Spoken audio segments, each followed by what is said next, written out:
Hello and welcome to Daily Politics on Trust TV. On this program, we discuss issues around politics, policy, and governance. I am Hamza Idris. As Nigerians home and abroad join hands with government to find ways to grow Nigeria's ailing economy, a forum of experts has recently discussed pertinent issues such as agriculture, food security, judiciary, and infrastructure as critical components necessary to take the country out of its current situation and suggest far-reaching recommendations. The forum, under the auspices of Nigerian Diaspora Global Network, which comprises government officials, stakeholders in agriculture and legal sectors, establish a nexus between sound policy objectives and sustainable agricultural practices, viable judicial system, investment in power and infrastructure are some of the needed keys to unlock Nigeria's untapped potential. The team of experts have also underscored the need for effective synergy between government and critical stakeholders to address the nation's existential and contemporary challenges, in addition to harnessing available opportunities for sustainable growth and prosperity of the country. It is against this backdrop we'll be engaging one of the discussants, Barrister Bashir Maidugu, who is also the Senior Special Assistant to the President, Legal, Research and Compliance in the Office of the Vice President, to examine the recommendations and how they will be put to use for the overall development of the country. You're welcome to the program, Barrister. Thank you very much. And Ramadan Karim. Thank you. Yeah. But before we engage in the conversation, here are some tidbits. Exploration of crude oil activities at the Kolmani oil field has become dormant 16 months after presidential inauguration of the exploration activities on the site. At the twilight of the administration of former President Muhammadu Buhari, precisely in November 2022, Nigerian National Petroleum Corporation Limited, in partnership with New Nigeria Development Company, NDDC, started drilling crude oil at two oil blocks in Kolmani oil field, OPL 809 and OPL 810 accordingly. Similarly, the projection of crude oil deposit in Kolmani, which traversed both Bauchi and Gombe states, was pegged at about 1 billion barrels of crude oil deposit and about 500 BCF. Exploration on the field was expected to last up to 2060. The Kolmani oil blocks were projected to generate about 50,000 barrels of crude oil per day. And elsewhere, power companies will be allowed to raise electricity prices to 200 naira per kilowatt hour from 68 for urban consumers this month or thereabout. The Bloomberg News Agency, citing sources, reported on Tuesday. It was learned that these customers represent 15% of the population that the government says consume 40% of the nation's electricity, the agency said. Bloomberg said Nigeria plans to almost triple energy prices within the weeks. It quoted people in the presidency with knowledge of the matters, saying this was in a bid to attract new investment and slash about $2.3 billion spent to cap tariffs in the form of subsidy. We'll now take a short break, and when we return, the conversation commences. Don't go away.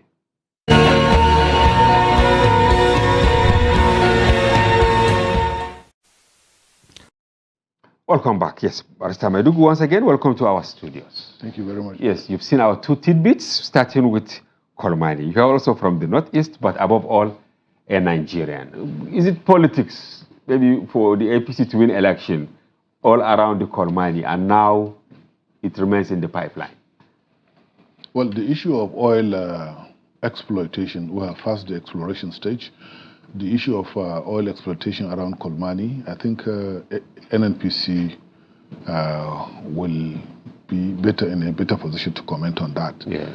You know, it's not my discipline to say anything about that. Yeah. But as far as government is concerned, I think government is very, very interested in continuing the exploration. It's an asset for the country. It's a potential revenue generation point. So therefore, I think government will be. And you know, oil exploration and exploitation, if you put them together, it has been a dream, especially in the Northeast. To look at the Lake Chad site around Kukawa and all that. It was affected by, Boko Haram insurgency and all that. I was there personally And is there maybe commitment? I don't want you to commit yourself, but will it be a continuity from what happened? Because Jonathan did well, I know for sure.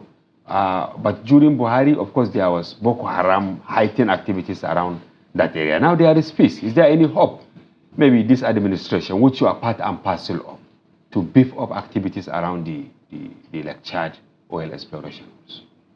With respect to the Lake Chad, I have to tell you that it is the priority of the federal government, even Jonathan himself, because it's a known area that has, petroleum deposits, because our neighboring countries, our neighbors, Chad and Niger, they're already using it.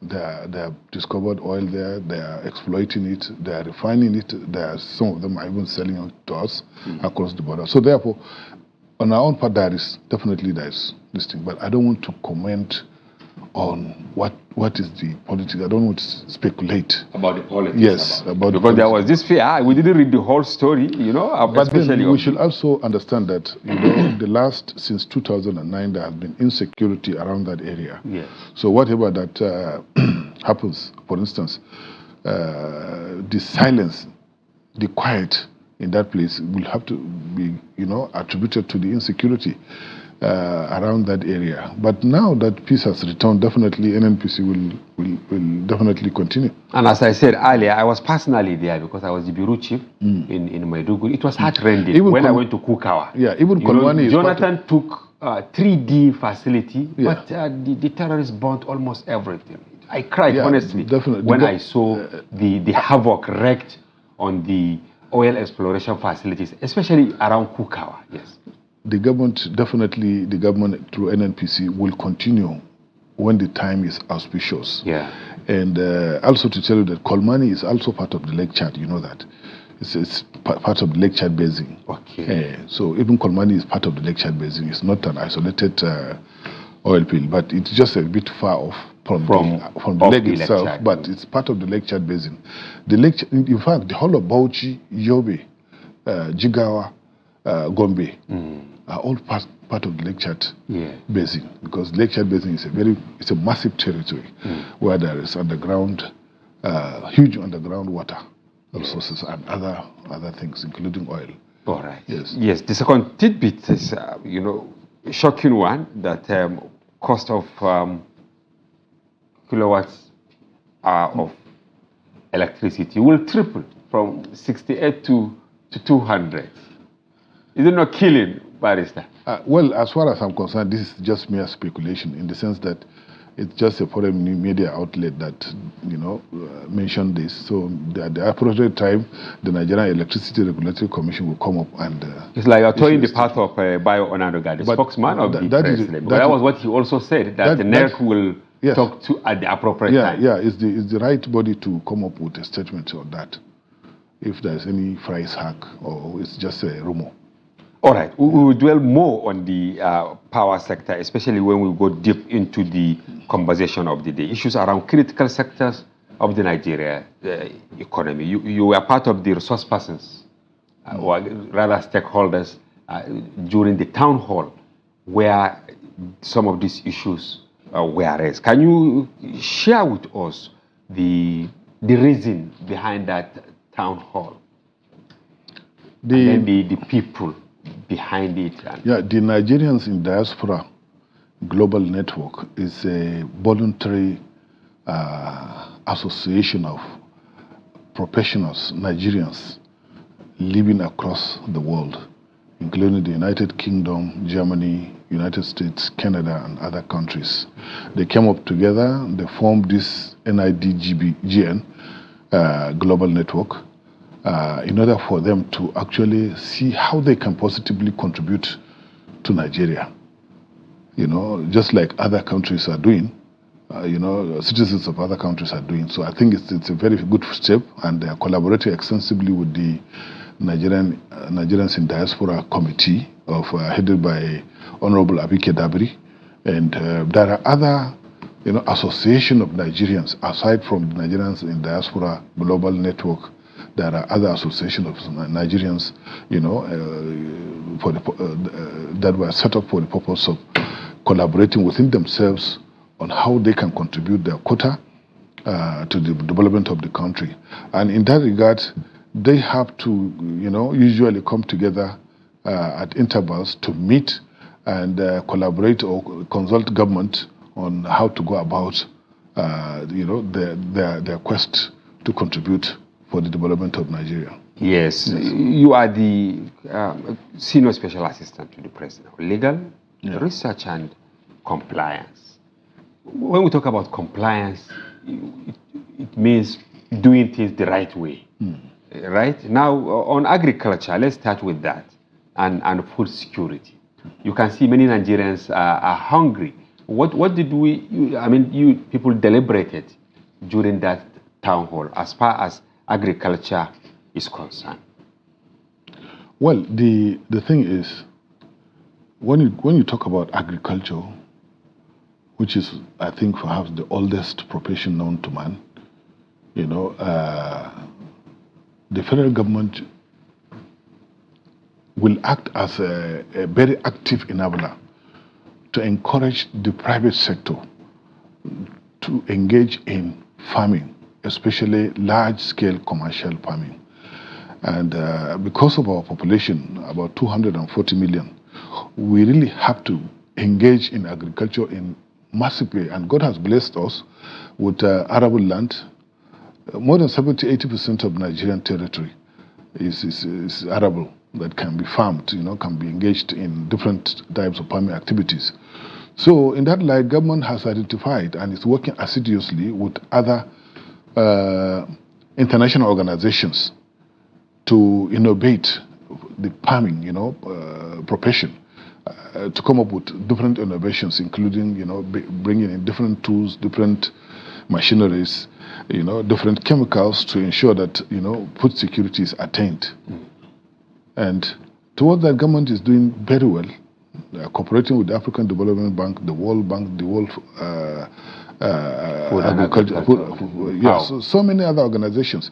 And within our country, there are so many institutes, so many voluntary associations, farmers associations, and professional associations, collaborating with government to come up with the issue of food security to meet the food security needs of this country. But the flip side of food security is actually a secured environment.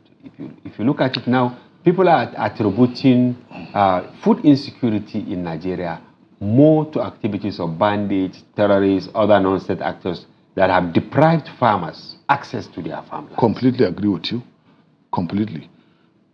Secure environment is the engine room of everything. Peace is the origin of development. Without peace, there won't be any development. And peace can only be attained if we collectively agree that we need to secure our environment. Government will do its best through the security agencies.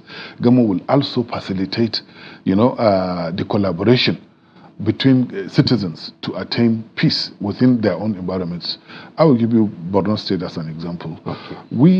I came from Borno State, and you know how the state has been. You've worked there. Yes. Over the past 15 years or so, intense, insecurity there, and by the grace of God, we have a peaceful environment in Borno, thanks to the efforts of the administration and the people. Mm-hmm. Because at a point in time, the people got to understand that they have to secure themselves in addition to whatever government that may provide. So they decided to set up vigilante groups, in communities, sharing intelligence and chasing out bandits, Boko Haram, and other criminals. Mm. So at least we have attained some degree of peace in the state. This shall be replicated at the national level. Aside from, for instance, the security agencies, citizens across, Nigeria, in the villages, in the rural areas, in the cities, should collaborate within themselves, set up,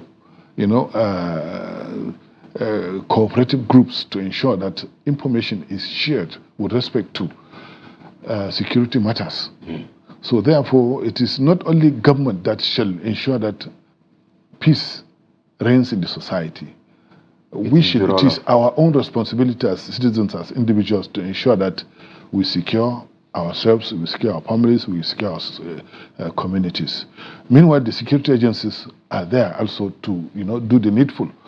So that is my contribution. And through that, I think we can be able to return to normalcy. Recently, the president was in Niger. Yes. For the launch of mechanized farming equipment.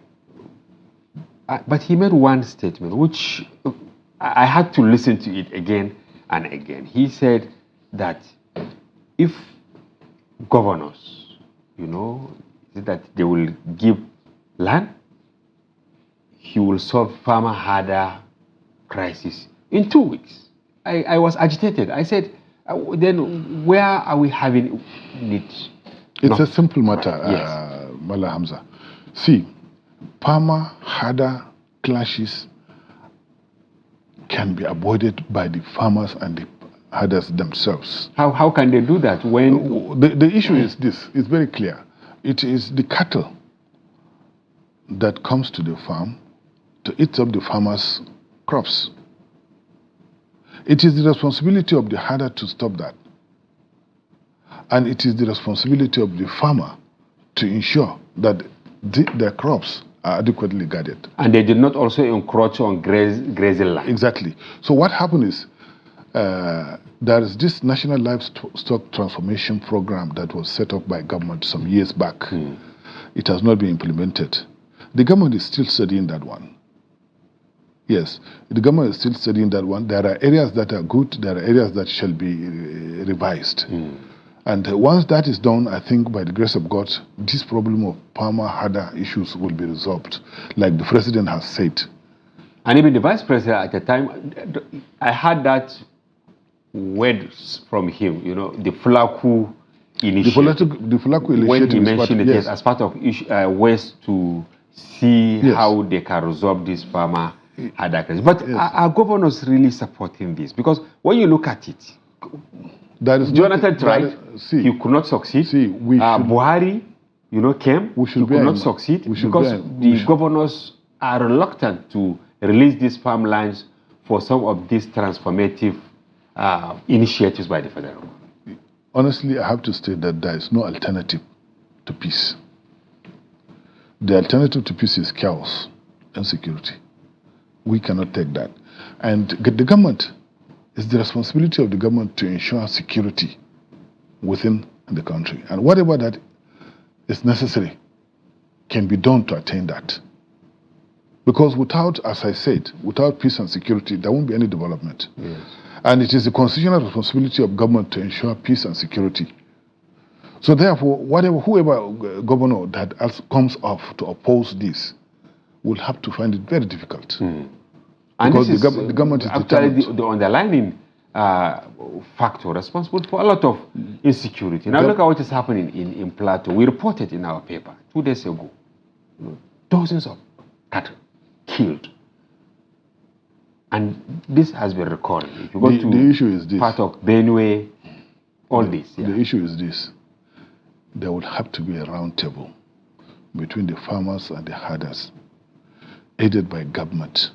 Government at the national level or at subnational level? All levels. Okay. It's Local government. It's a holistic approach. And this issue must be resolved in order for us to move forward to attain the objectives, the laudable objectives of the governments at various levels.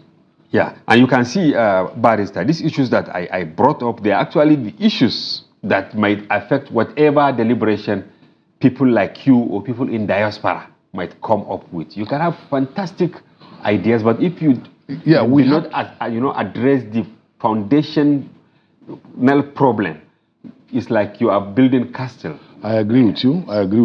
That is the reason why the president says that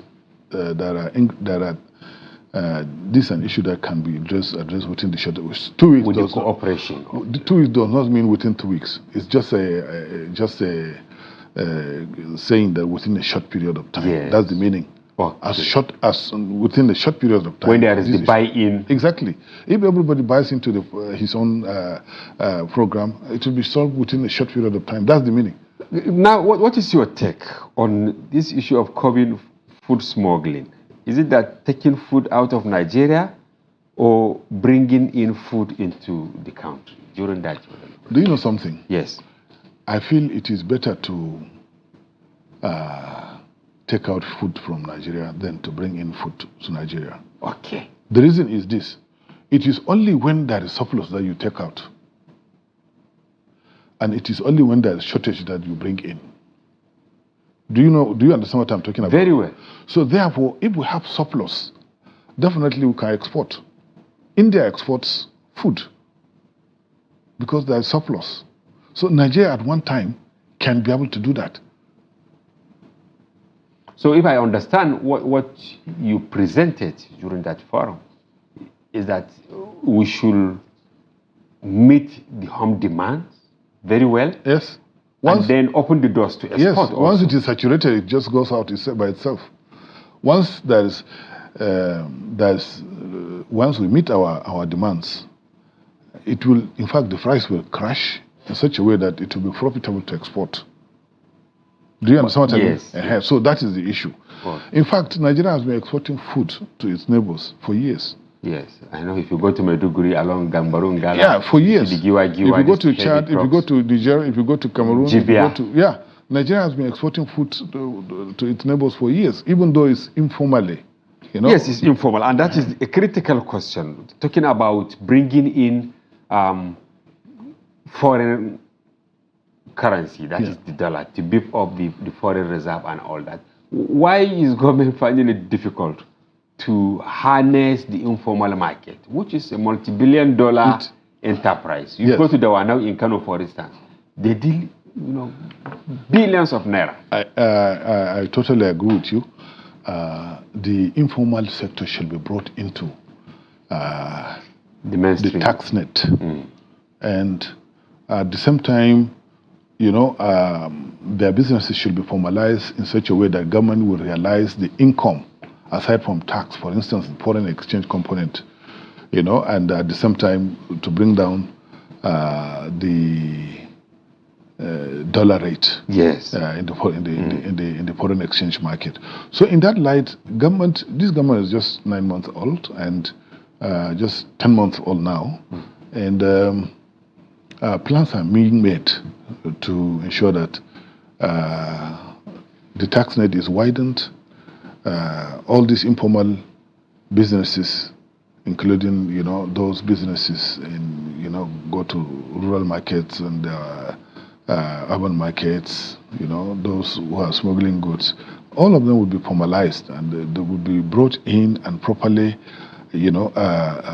documented to ensure that government realizes. Support them. Yes, government realizes. Because you have to support first before you tax. Yes, government you don't realizes. Support me, there is no way I can. Government realizes its objectives.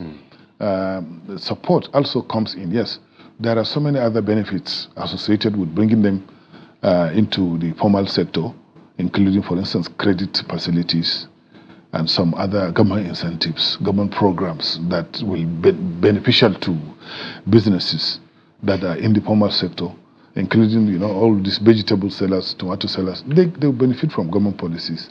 Yes, I can see you're a bit averse to importation of food. We interviewed some experts here on this program and other programs. They suggested that as a stopgap measure, it's better for government to import food now, so that by mere importing, people who have hoarded assorted food items will be forced to bring them out, and then the price will crash, so that by next farming season, the market will have stabilized. Will you buy into that idea of importing, opening the borders to import assorted food items like rice, wheat, vegetable oil? See, we cannot eat our cake and have it, because if you are importing food, for instance, it should. I'm not saying that it should not be done. If, for instance, government allows food importation, to bring down the cost of food, which will actually achieve an objective of bringing down the cost of food and making food available, yes. But at the same time, it will put pressure on our foreign exchange. Do you understand what I mean? It will put pressure on our foreign exchange. That will, further devalue the naira, and the cost of other things will go up, including the foodstuff itself. So we have to be very careful in balancing this. Where it is necessary, yes, government will have to import. I'm not saying that government is importing. No. Yeah. Why it is necessary, government will import. It's not normal. Even the United States, other countries do import at some intervals where to attain price stability and food availability. Yes. But then government will have to strike a balance in realizing this. Okay, now judiciary. It has been on the spotlight. You are a lawyer. You are a senior specialist to the president on legal matters. It is believed that the judiciary image is so low because of a lot of infractions of sorts, or the way it attended to some electoral matters. Are you also worried? And what is the current administration trying to do to redeem the image of the judiciary?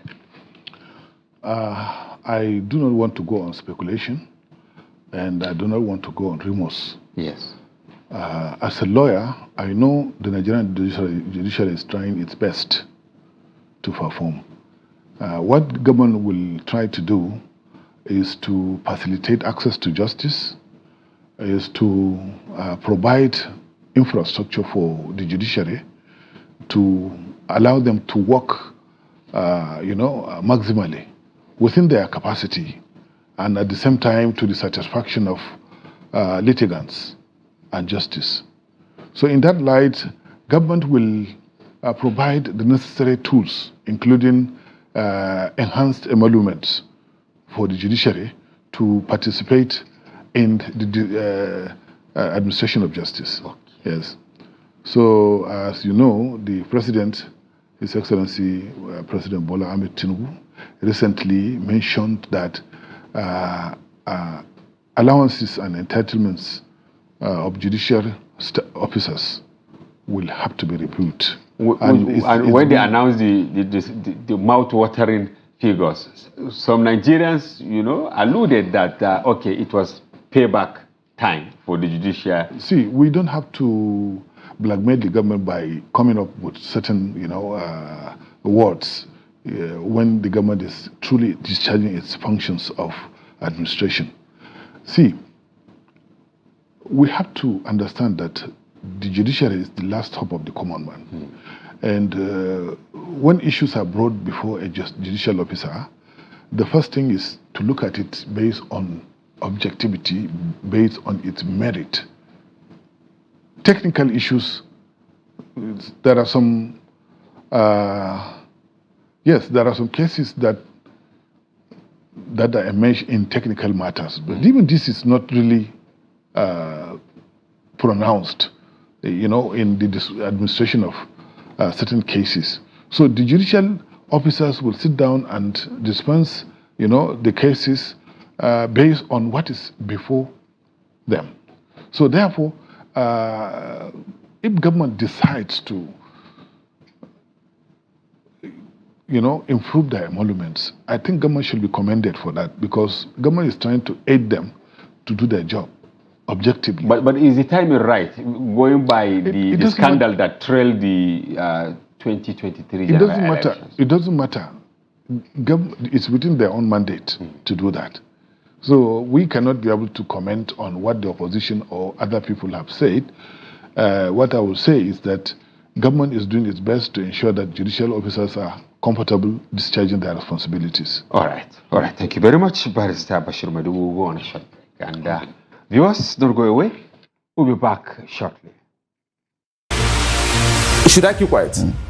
And then we kept saying, can't we teach these people basic business, not hustling? Teach our people entrepreneurship, not hustling. Go to China, Guangzhou, different districts. They can turn fair. Am I saying what you don't know? Yes, and you know why?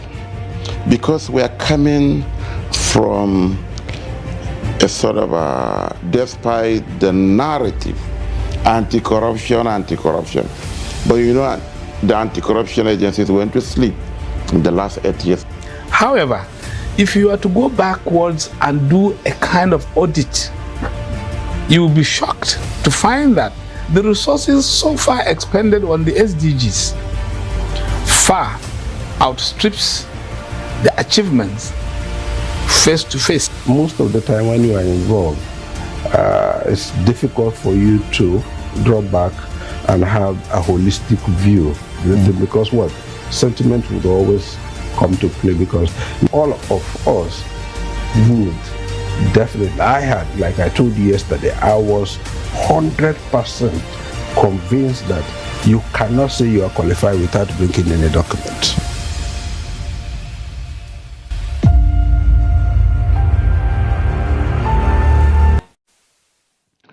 Welcome back. If you are just joining, you are watching Daily Politics on Trust TV. Do well to follow the conversation across our social platforms on Facebook, Instagram, and watch us live on YouTube. We still have in the studio Barrister Bashir Madugu, is the Senior Special Assistant to the President on Legal Research and Compliance, Office of the Vice President of the Federal Republic of Nigeria. Once again, welcome back to the program. Thank you very much. Yes, we wrapped up the first section with the judiciary, which is very key, going by the allegations that judges are corrupt, judges are miscarriage of justice and all that. How can this, the image of the judiciary be revived so that going forward, even their participation in politics, will be less than what we have witnessed in recent times? Sincerely, we all know that Nigerians are very difficult to satisfy. There's nothing you can do to escape criticism.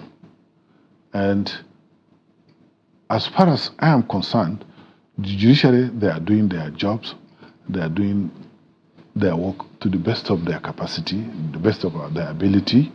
All this corruption that people are talking about, except backed with evidence, they are all rumors. You're not talking as a lawyer. No. Because when you look at some of the issues, when you look at certain judgments, you don't conclude that a particular sector of the society is, as I said, there's nothing you can do to escape criticism.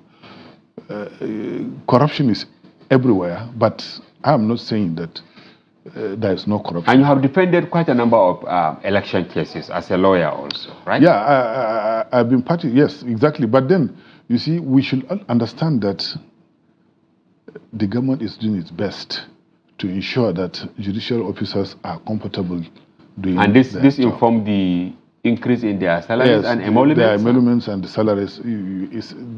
When was the last time that it was reviewed? So when it is being reviewed, people should not complain. It is normal. It is normal government practice. Is it not the Nigerian Labour Congress that is coming out to say that they want minimum wage? But they are unable to even get 30,000 in some states. I don't want to talk about that. Is the society fair? I don't want to talk about that. Well, you are talking about... That is the reason why it has to be reviewed. 30,000 is not a livable wage. 30,000, you can spend 30,000 within 2-3 days. Or even less. Yes, or even less. So therefore, I'm not saying that 30,000 is sufficient. No. That is the reason why Nigeria Labour Congress is agitating, and government has already accepted to review it. But whatever that they are discussing is not within my purview to talk. But judicial officers shall not be left out, because of their responsibility. You see, what they are doing is massive. We really have to understand that, as I said, being the last hope of the common man, they should live a livable wage, something that they can use to support their families. Okay, now as someone who is in government, what do you think you will work on ahead of 2027 so that cases, elections will not be decided in the courtrooms? At the polling unit, you have a winner, and then people should move on instead of now going to courts to decide who is actually the winner using a lot of technicalities. By the grace of God, the administration of President Bola Ahmed Tinubu is going to concentrate on good governance, on delivery, on service delivery, on development, on prosperity, to the point that the opposition will not have any reason to even campaign. So by 2027, we'll be back to power, inshallah. Okay, now let's move to infrastructure, because during that town hall that you had, the issue of infrastructure also came up, and I think it was you or another person who mentioned that $35 billion yes. needed annually Yes. to bridge the gap. When you talk about infrastructure, you are talking about roads, rail, power, including logistics such as airports, ports, and other infrastructure needed as catalysts for economic development. $35 billion is needed annually via Nigeria to keep its infrastructure in top shape.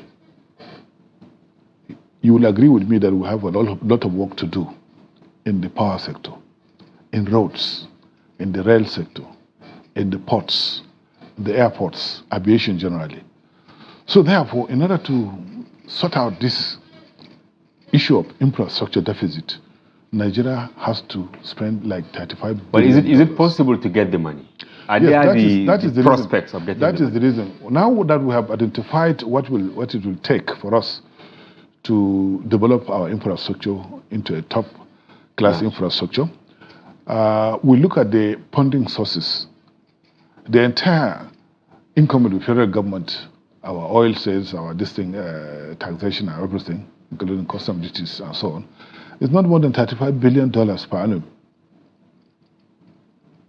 Okay? Yeah. It's not more than $35 billion per annum. So it means government cannot dedicate the entire earning to infrastructure because there are other things to do.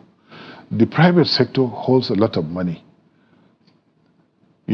So government is trying to come up with, as it is done elsewhere around the world, with an innovative solution of funding, including the public-private partnership model, and other models, including asset recycling and so on, to provide infrastructure for the country. Government will partner with development partners, with multilateral agencies, with the private sector within Nigeria. They don't have to be in Nigeria. It's with international, companies that are technically sound, financially sound. Exactly the same way the telecom sector was liberalized. Yes. So that's what government is trying to do. But Barrister, are you not worried when President Tinubu announced removal of fuel subsidy on May 29, even though it was not, written there? He said, but he backed his action, that is to pre-money, in order to, channel it to provision of infrastructure and others. Now, 10 months down the line, Nigerians are grossly disappointed because these are the feelers that up to now there is nothing concrete, despite the enormous resources coming to the government after removing fuel subsidy. Are you also not worried, or you don't agree with people who are saying like the government doesn't have, a clear sense of direction as to how to channel all the resources that it is getting after subsidy removal? Well, subsidy removal has really allowed the government to realize income that would have been wasted. You understand what I mean? Yes. So this income that was realized, you can see from the amount distributed to the states that it has been put to use. In palliative? Or because that's where people are crying. In different ways. And unfortunately for us, because of the value of the naira, the subsidy itself has been eaten up, so to speak. And government will have to provide infrastructure whether we like it or not. We cannot decay without infrastructure. So we'll have to look for sources of funding, whether there is funds or not. See, government will have to involve the private sector, even for the management of the infrastructure, because government cannot be involved in the management of businesses. Is to provide the enabling environment? Yes, government will pass the necessary laws and policies, and to oversee, to regulate, whatever the private sector is doing. So, government is focused on providing the necessary enabling environment for the development of the country, not necessarily infrastructure only. You understand what I mean? Yes. So, in effect, when you say that subsidy has been removed and the government is not committed to infrastructure, no. Government is not only providing infrastructure. Yes, in the past, government engages in the construction of so many infrastructure. But we are now saying that the private sector will have to be involved. That is what is happening around the world. Are you not shifting the responsibility to private sector after for better management? Taking the... See, for better management. All right. You get what you want without owning it. That is all.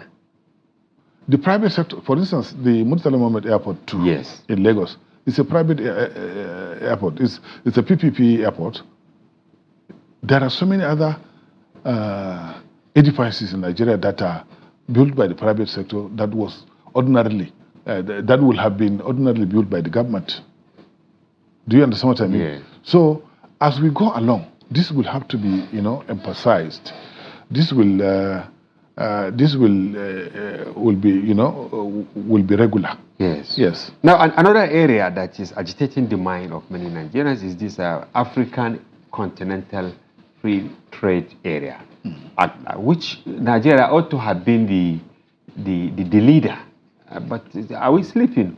Or you think there are some encumbrances that are beyond, the capacity of Nigeria to resolve, so that we will have this free trade initiative going by the potentialities of Nigeria's size in terms of human resources, in terms of raw materials and all that?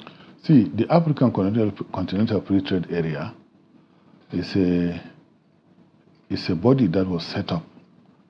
As a result of a treaty that was signed in Rwanda in 2018, and the objectives is to increase inter-African trade, because it was discovered that only 15% of trade within Africa, is done within itself. 85% of the trade by African countries is with other countries of the world, Europe, China, India. Rather than by ourselves. Rather than within ourselves. So that is the reason why African leaders came together to set up this African Continental Free Trade Area. And this African Continental Free Trade Area is aimed, in order to facilitate trade within this African continent, we have to bring down barriers such as tariff. We have to bring down those barriers so that at the end of the day, there will be more inter-African trade. So it is expected that inter-African trade will free off so much money that will have ordinarily gone to other countries. That will have JAPA. Yes.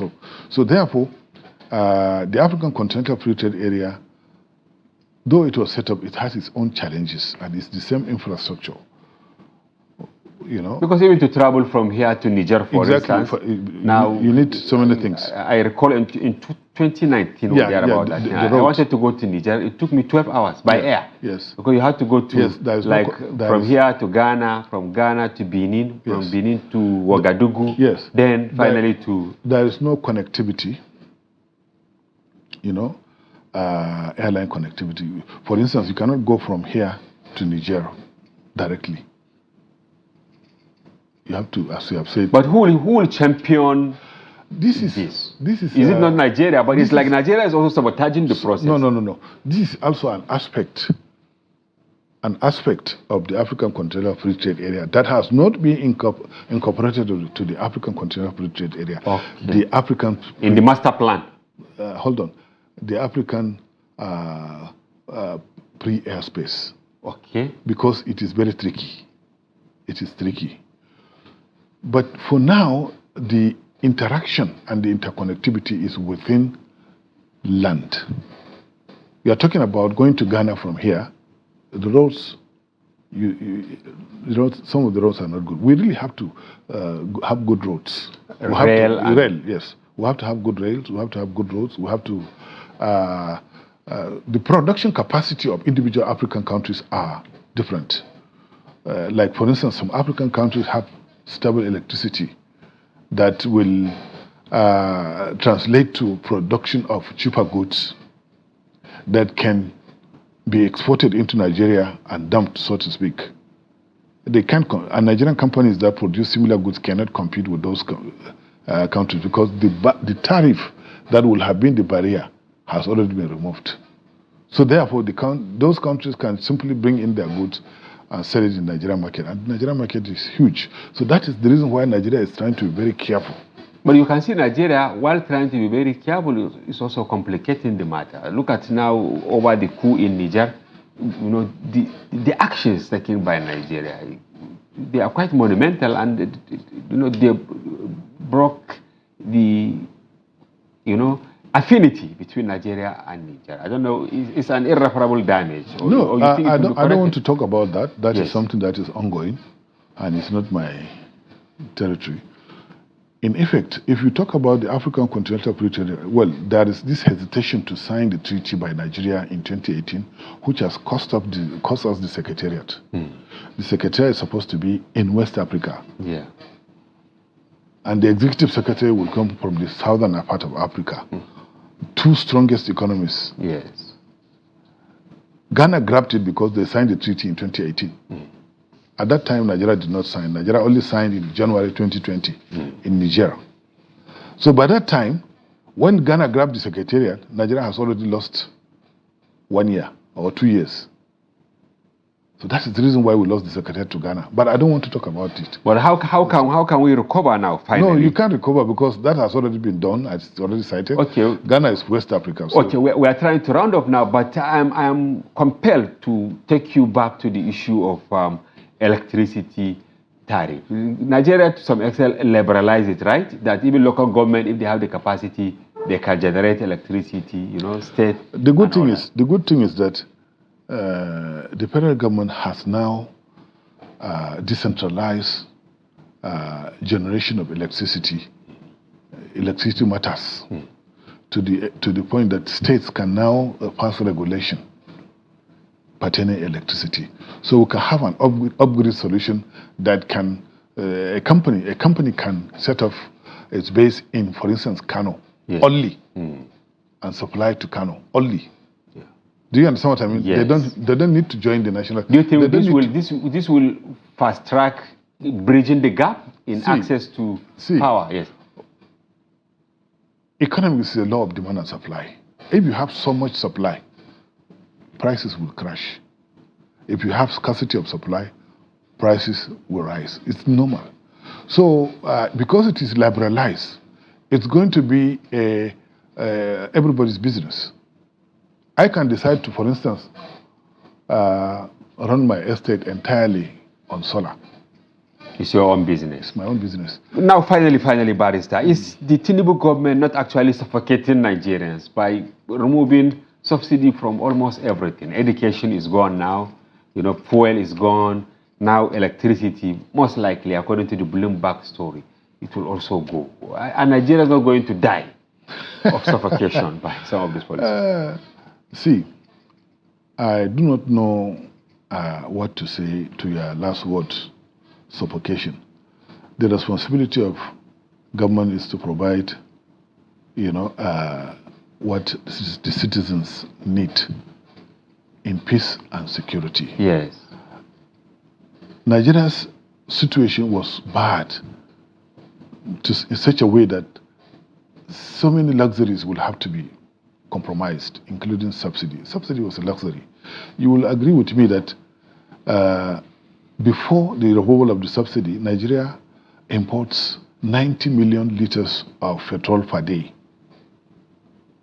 But some are saying bring it back because now, the removal did not translate to better life. hold on. After the removal of subsidy, because this 90 million liters of petrol per day, half of it is smuggled to Niger, Chad, Cameroon. And as at now, when the subsidy was removed, the importation reduced to about 50 million. I wish we have more time, but So, of what benefit to Nigerians? Of what benefit to yes, Nigerians? because people are crying. The thing is that the money is saved to subsidize petrol exports or smuggled to Niger, Chad, Cameroon. Is being put to use. That is what is being shared to the states. So are you now giving hope to Nigerians that they should persevere? Of course, the there will be better tomorrow. Yes, the government is working very hard to ensure that the future of this country is secure. All right, thank you very much. I wish you have more time to continue with this Thank you very conversation. Barrister Bashir Maidugu, Senior Special Assistant to the President on Legal Research and Compliance, Office of the Vice President, for honoring our invitation and for your informed perspective on these important issues. Thank you. We'll have you some other time. Thank you very much for having me. And viewers, that's a wrap on today's package. We hope you found the conversation engaging and informative. And be sure to join Daily Politics airing every weekday and our special package on Friday, during which we open the telephone line for you to comment on national issues. For now, bye-bye from here. I am Hamza Idris.